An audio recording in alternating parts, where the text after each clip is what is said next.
am sick to death of the media bias that allows Joanne Rowling to be called by a name that is not on her birth certificate, that she was not born as, that confuses people about her gender.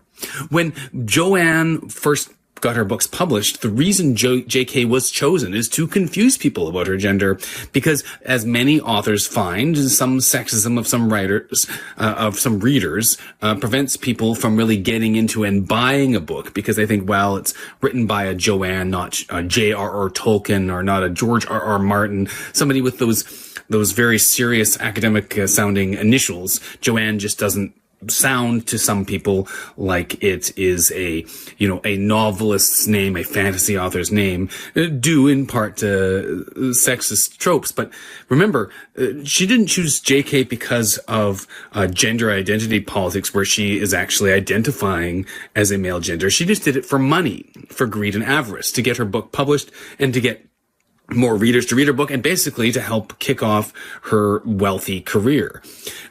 So when people use it online and people call her by this name that is not her birth name, remember that Joanne rejects that kind of behavior when it comes for somebody who actually needs it, who's maybe their livelihood, their mental health, who their suicidal tendencies can be curbed by people referring to them by their chosen gender, but she doesn't want that.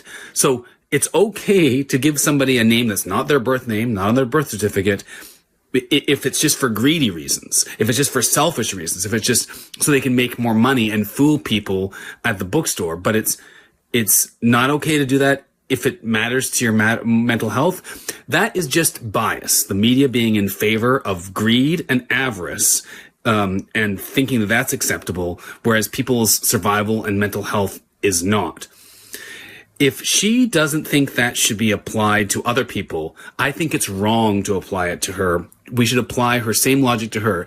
Somebody who has, a gender issue, is trans or whatever, I think we should refer to them by their chosen name because there's an actual reason for that other than just greed. But with Joanne, it's all about money. And it doesn't seem right to say that money trumps people's mental health. So please stop referring to her as JK. That is not her name. Her name is Joanne Rowling.